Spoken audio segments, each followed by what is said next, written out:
yang terkait ada hubungan dengan Al-Quran, dia ikut mulia. Nah, bagi contoh, Al-Quran memuliakan tempat. Ada 3 kota suci umat Islam: Makkah Al-Mukarramah, Madinah Al-Munawwarah, Baitul Maqdis Al-Aqsa. Masing-masing kota punya masjid, Masjidil Haram, Masjid Nabawi, dan Masjidil Aqsa. Kenapa kota-kota tempat-tempat itu menjadi mulia? Karena dia terhubung langsung dengan Al-Quran. Al-Quran yang memuliakannya. Masjidil Haram atau Makkah Al-Mukarramah, turun Al-Quran di situ, surat Makkiyah. Madinah, turun Al-Quran di sana, 10 tahun Rasul di Madinah, surat Madaniyah.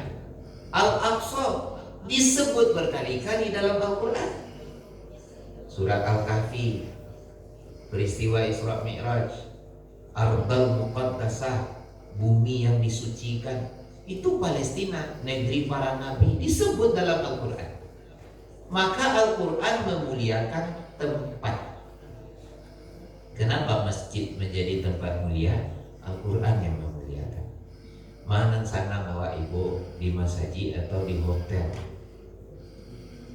Hotel bintang 5 ya, dengan segala fasilitas, AC, awak hijau AC-nya, tapi di masjid bawa sofa, ya.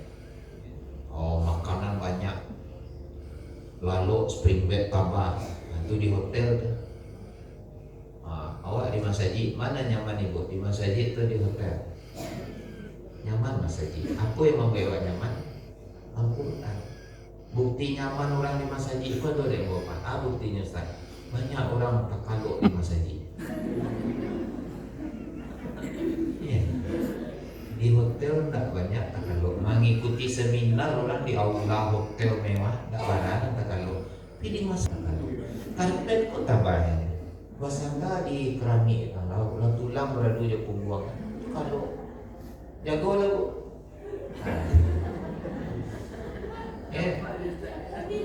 Jadi ya dulu kawannya kok cerita aku payah lalu, agak payah lalu, lebaran minggu kok payah benar lalu, insomnia, nama penyakit susah lalu. Kalau panjang ceritanya kita cek kantor, cocok mas Adi, tak kalau, ya murah pak kalau napa, saking murahnya sedang-sedang ceramah tak kalau. Al-Quran memuliakan tempat. Lalu Al-Quran memuliakan waktu. 12 bulan setahun, ada satu yang mulia, yaitu Ramadan. Kenapa Ramadan jadi bulan yang mulia? Karena bulan Ramadan Al-Quran diturunkan. Jelas. Ada 2 ayat tuh yang memastikan itu. Pertama, Al-Baqarah, Syahrul Ramadan alladzi unzila fihi al-Qur'an. Pada bulan Ramadan itu Allah turunkan Al-Quran. Hudan linnasi wa bayyinatin minal huda wal furqan. Lalu dalil keduanya surat Al-Qadr 5 ayat. Inna anzalnahu fi lailatul qadr. Al-Quran yang memuliakan. Bahkan ada ulama yang menyebut seandainya Al-Quran turun bulan Rajab, Rajab yang mulia. Kalau Al-Quran turunnya bulan Safar, Safarlah yang lebih mulia. Tapi Al-Quran turun bulan Ramadan, Ramadan menjadi bulan yang paling mulia, memuliakan waktu. Al-Quran memuliakan benda. Ibu bapak, kau kan karate, tanya dulu lah. Karate, sama juga karate lain. Karate HVS misalnya, putih polos. Lalu masuk mesin cetak. Yang satu dari mesin cetak ditulisi huruf-huruf Al-Quran, yang satu jadi majalah. Ama yang mulia?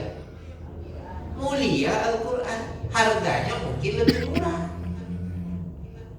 Ada mushaf Al-Quran yang harganya 30.000, ya nah, yang sederhana. Sementara ada majalah itu harganya 80.000, yang full color warna-warni. macam-macam itu gambar di dalamnya. Padahal sama-sama kertas awalnya. Ada yang ketika dicetak jadi Al-Quran, ada yang jadi koran, tabloid. Mulia mana? Mulia Al-Quran. Jadi bukan dasar benda harga kertasnya yang memuliakan, dah. Al-Quran itu yang membuatnya mulia. Sehingga tidak boleh kita letakkan sembarangan. Tidak mulia posisinya di tampek-tampekan terhina. Tidak mulia di bawah kan tampek-tampekan kumuh. Ini mushaf Al-Quran, benda mulia karena Al-Quran.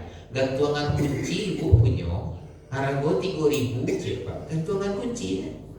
Tapi ada penggalan ayat Al-Quran di sana. Misalnya ada tulisan motivasi Quran anak, inna ma'al usri yusra, sesungguhnya dalam kesulitan ada kemudahan. Nah, itu kan kadang jadi kalimat motivasi. Tapi kalau di mainan kunci letaknya hati-hati ya Pak. Kadang ada dulu bersepeda lah, terus sepeda lampu kan penguncinya di bawah pelano ya Pak. Anda beli situ tak terlalu. Sepeda untuk lampu racing ya. Nambah hutang di bawah pandu awak masuk ke WC tak boleh.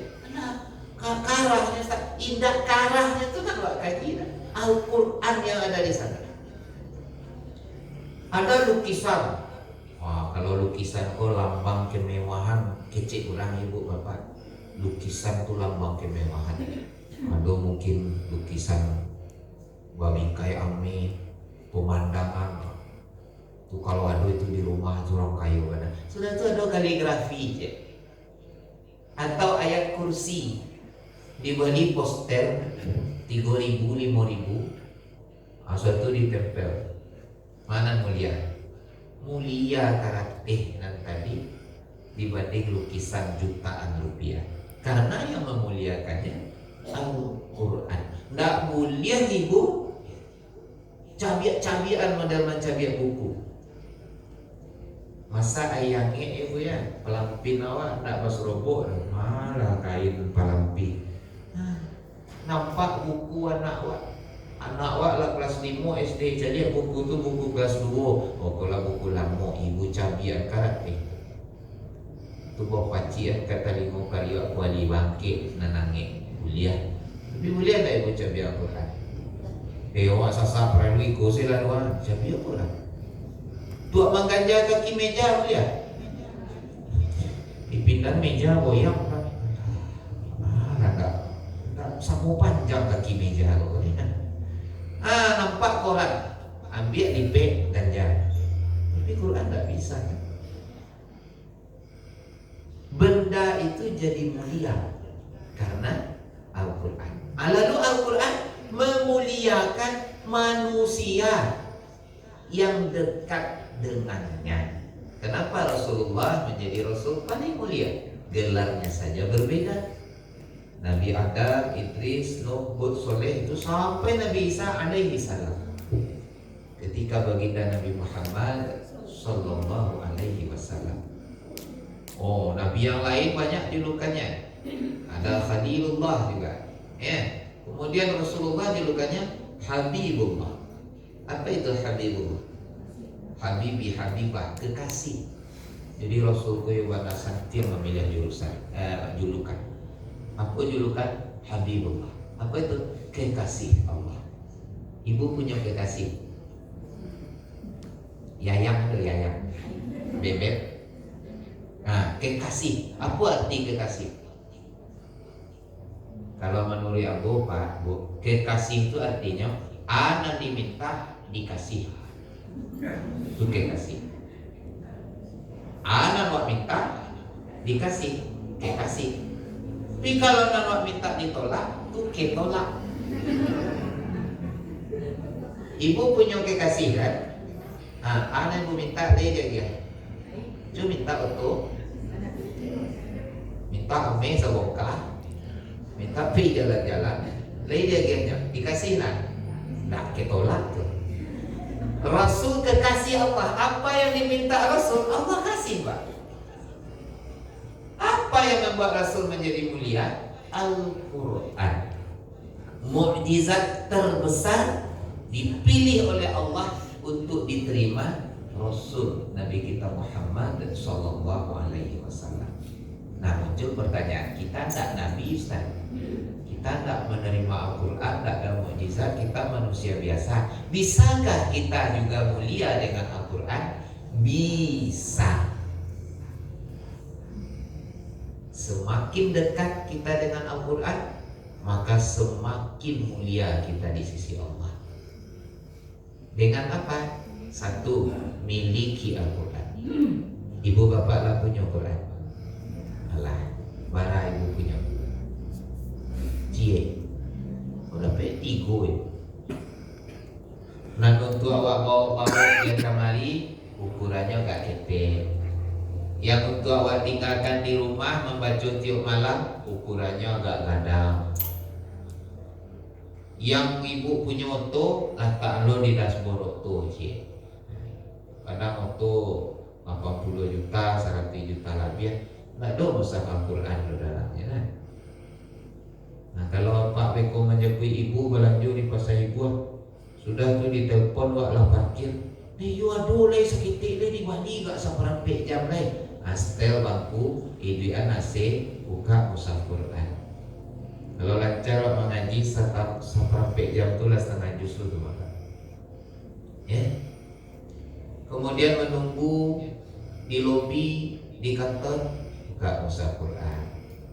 Jadi yang pertama itu miliki Al-Quran. Anak-anak wak itu juga Al-Quran. Cie surah, kalau perlu 2 surah. Quran tahfiz atau untuk menghafal, Quran ketik atau untuk nyemok ke sekolah, Quran kadang untuk di rumah. Seibunya tak barang duit patih bacaannya tak pindah-pindah. Coba bayangkan kalau di rumah tu hanya cie Quran. Ibu baca, bu batih. Satu baca lo dari anak. Nya geser, baca lo dari lain. Nya geser. Baju apa dia cie surah. Tarumpah dia cie surah. Kendaraan dia cie surah. Quran kok cie bersama. Nah, miliki Al-Quran. Lalu baca. Iqra, baca Al-Quran. Pahala baca Quran itu terbata-bata saja kita berpahala membaca Al-Quran. Semakin banyak Al-Quran yang kita baca, semakin banyak pahala yang kita dapat. Dalam kitab Riyadhus Shalihin yang disusun oleh Imam Nawawi, Rasul sampaikan pahala baca Quran itu berhuruf. Alif lam mim. Alif harfun, lam harfun, mim harfun. Alif lam mim salasa harfun. Alif lam mim itu alif cie, lam cie, mim cie. Alif lam mim 3 huruf. Tiap huruf dikalikan 10 pahala kebajikan. Nah, kalau ibu bapak membaca sehalaman, berapa huruf? Kalau ibu membaca 1 juz, berapa huruf? Kalau kita baca 30 juz, jutaan huruf itu. Berapa pahala yang kita dapat? Baca. Lalu apa lagi? Pelajari terjemahannya. Maka para dua Al-Quran yang pakai terjemahan. Terjemahan apa maksudnya, Pak?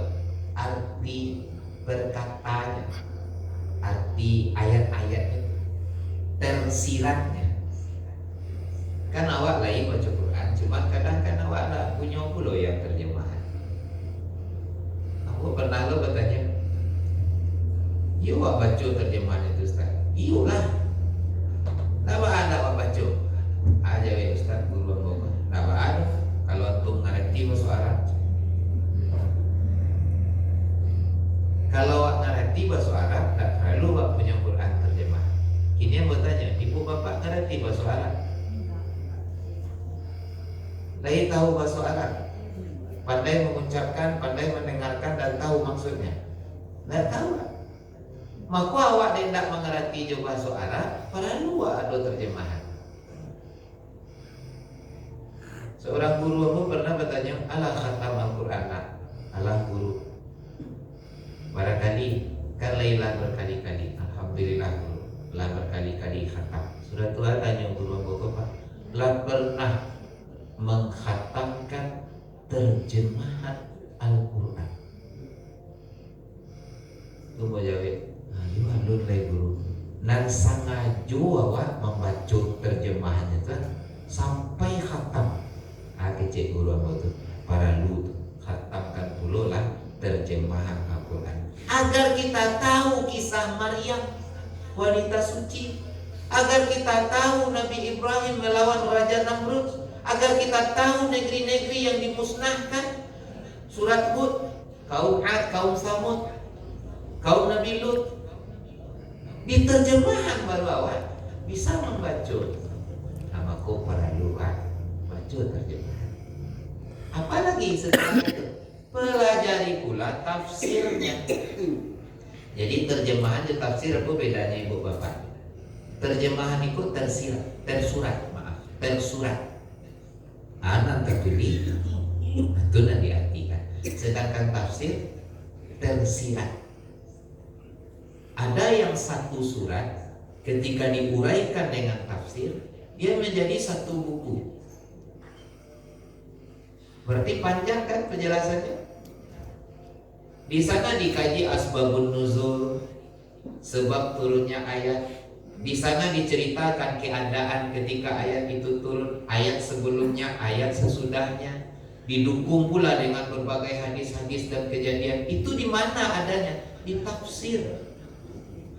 Maka ibu bapak udah perlu kita punya tafsir. Cie jadi nyontok cie keluarga awak jago elok-elok 3 keturunan dipakai. Alah ada ibu punya tafsir.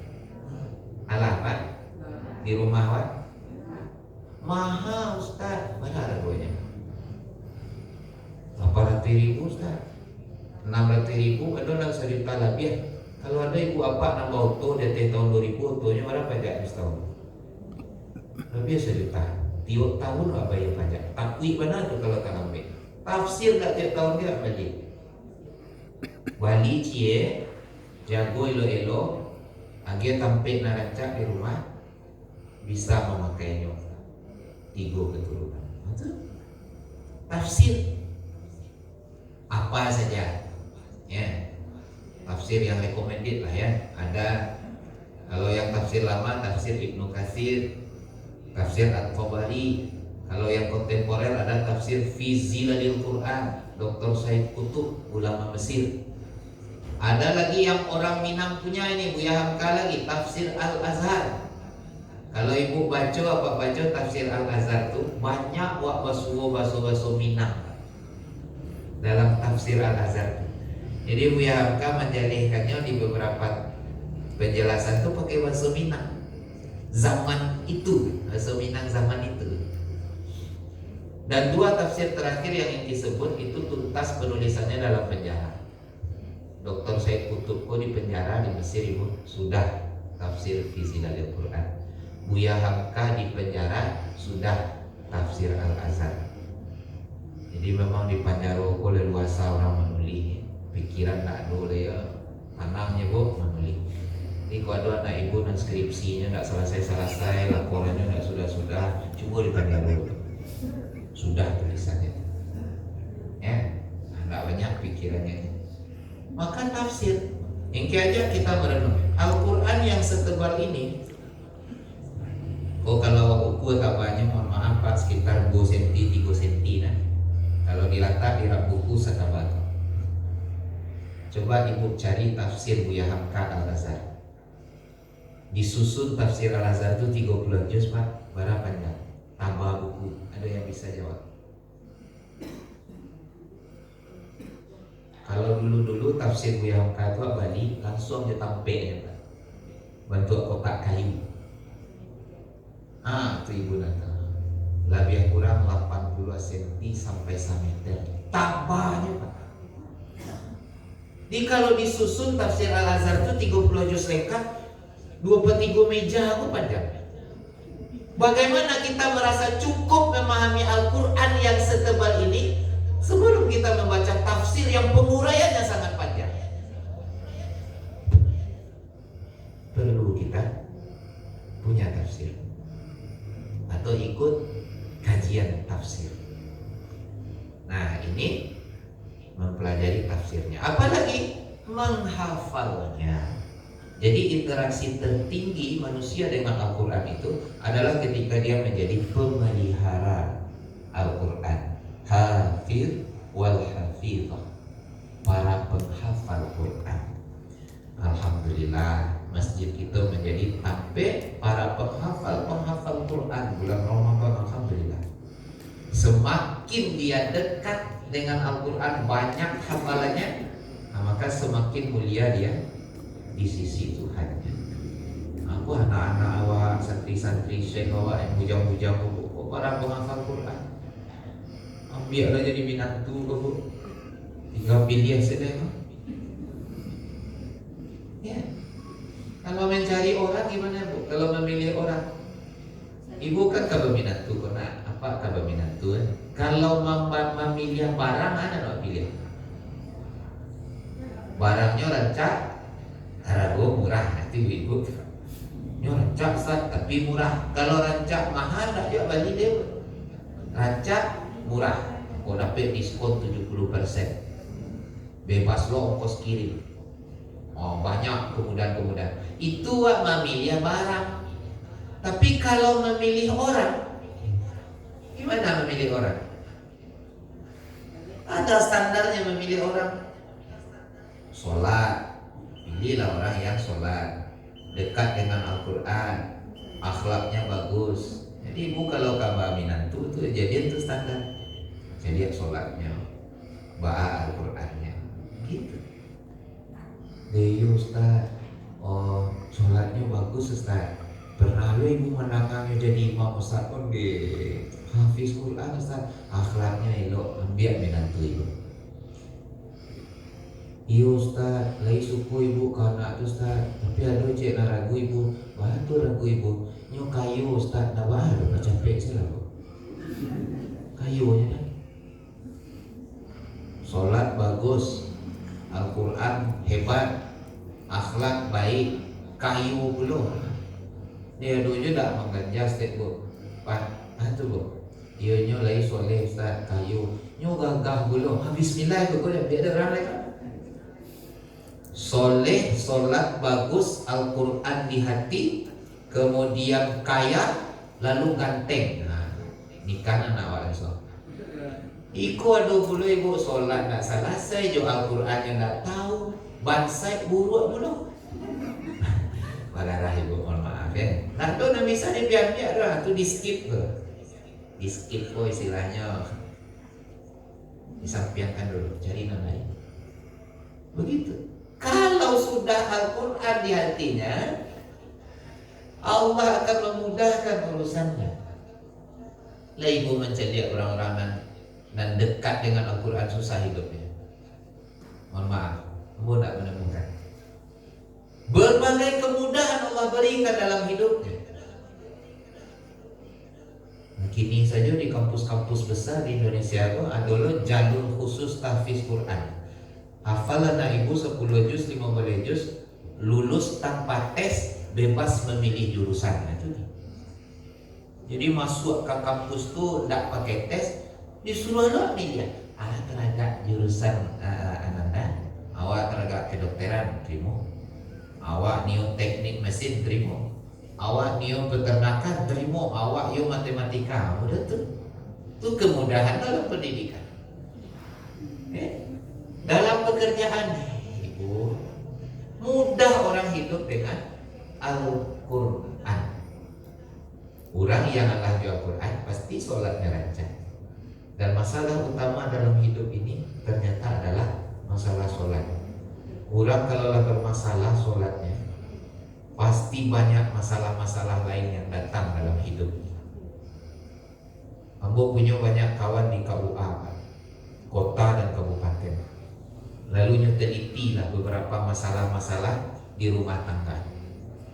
Maka lebih 75% dia dapati orang-orang yang bermasalah dalam kehidupan rumah tangganya juga bermasalah dalam sholatnya. Nah kalau runut balik juga berarti dia jauh dengan Al-Quran. Ya Bu, capek ya Bu. Sebulan pula Ibu tentukan. Aku ada Ustaz Fakih, ada Ustaz Akbar, Defri, saya lain-lain bujang-bujang. Biar capek ya Bu ya. Kalau ndak ibu mampir, orang mampir. Kita akhiri dengan lafaz hamdalah. Alhamdulillahirabbil alamin. Tidak ada maksud menggurui, tidak ada niat mengajari. Kita hadir di sini untuk saling berbagi, saling mengingatkan dalam kebaikan. Semoga menjadi ilmu, dan sebaik-baik ilmu adalah yang menjadi amalan. Wassalamualaikum warahmatullahi wabarakatuh. Waalaikumsalam.